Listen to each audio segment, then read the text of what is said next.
do believe, like, you're in the weight room and you got to get 5 reps and you're struggling on the 4th one, man, you got to bite down, and because, man, this 5th rep, it's going to matter. Yeah. Keeping 5 clean, keeping 5 healthy. And so for me, there is that, but I think if you start thinking like, oh my gosh, all this stuff, it can become overwhelming. Man, do your job, right? He's obviously very capable. He's proven that. Do your job, and he'll be able to do his. It's kind of in the bigger picture, just the relationship between the quarterback and their offensive line. I mean, is there any more like tight knit, like, because they know what they have to do. He knows they're kind of making sure he stays clean. So kind of, yeah. What's the relationship I like think there? so personally. Yeah. Personally, I think it's a pretty cool deal. Yeah. When the O-lineman and the quarterback are roommates. Yeah. Like, I think that's the way it should be. If the quarterback's wanting to stay with all the receivers or whatever, then he might not be my kind of guy. Yeah.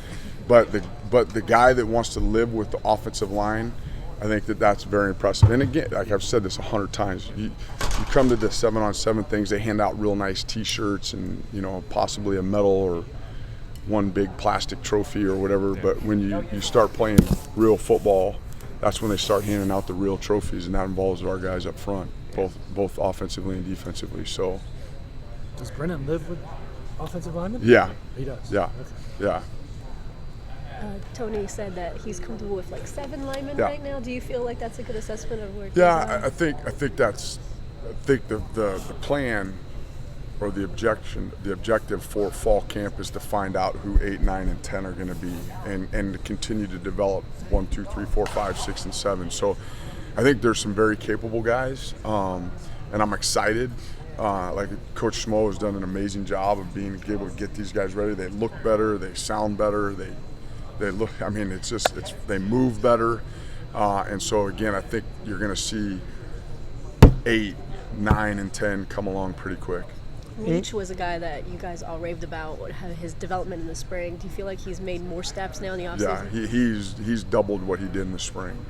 He's done a very good job for leadership, holding guys accountable, because he's not one of the most vocal guys, but he's done a really good job of making sure guys are being held accountable. If he's not afraid to call guys back, and then on his own development, he's pushed more steel, and he's gotten faster than he's ever been in this current situation. So I'm expecting big things from him as well.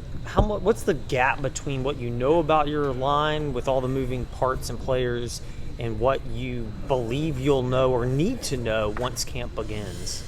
I think so. One of the things which has been really cool about this summer, phenomenal, is that we've had these player run practices, and we haven't done that in a while.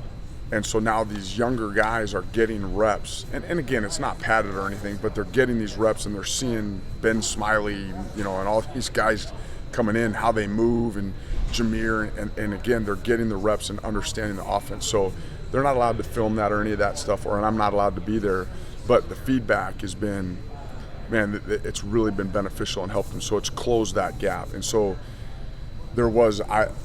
I've said, hey, why don't you guys let some younger players get some more reps and with some older guys and kind of mix that up so that you can see how that chemistry starts to grow. And so I think early on in fall camp, I'll get a real tight view of what is going on and how much development's taking place. But for the most part, I mean, if you've been through a fall camp with me and you've been through a spring practice, I'm very confident, and I know what it is you're capable of doing. And as a position coach, I think the most important thing is you put your players in position to be successful.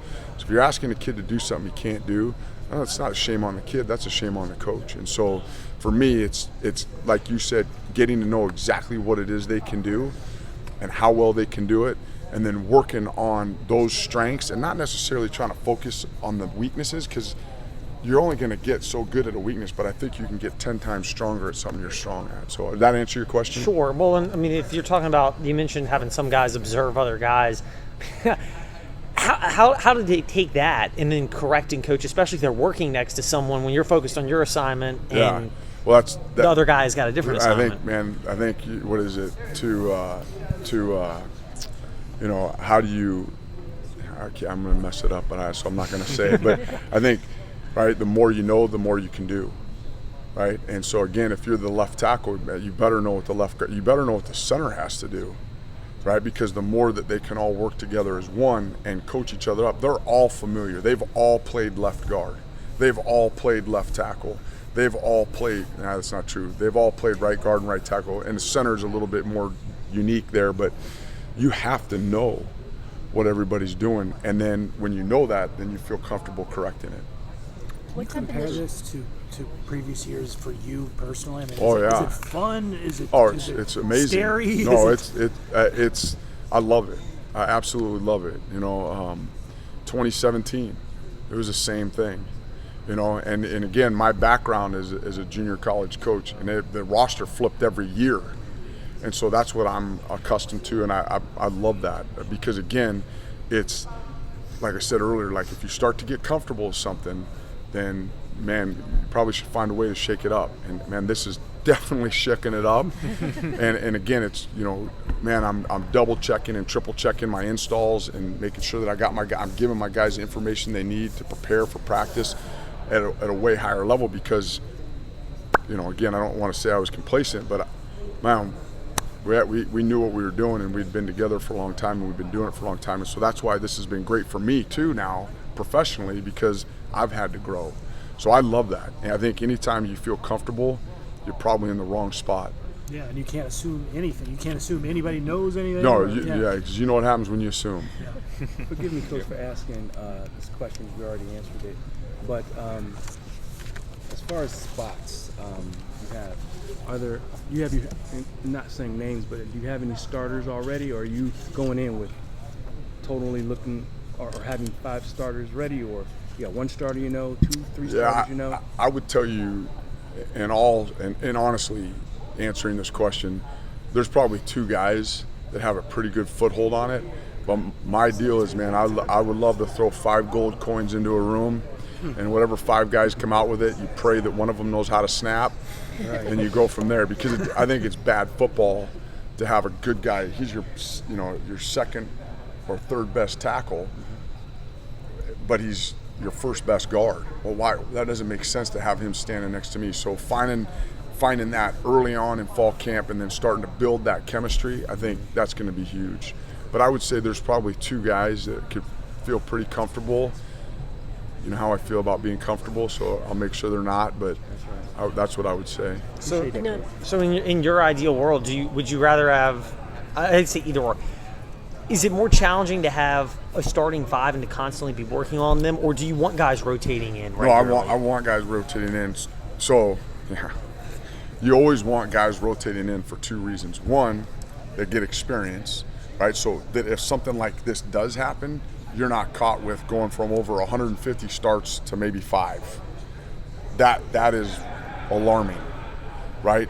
But if they have that experience and they've played, man, then now it's not going to be that first game's not going to be, oh my gosh, what do I expect? I've got game film of them playing. The second thing is I've been that guy where the only way I was going to play is if the dude snapped his femur, right? So I mean, he might have both ankles, wrists, elbows, shoulders all taped up. I'm not going in because that's the starter.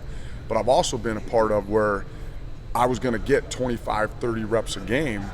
I didn't want to get embarrassed on national television, so now I attack practice differently. I attack my film study differently because I know I'm going to be thrown in the fire, if you will. So to me, it's you always want guys rotating so that they get that experience. And again, you can go into Scott Stadium and you can simulate a spring game, and it was awesome. It was fun watching the guys compete. Quarterback still wasn't getting hit. It's not real football, right? But now, September whatever, that's real football, and so you want to get guys opportunities in that environment.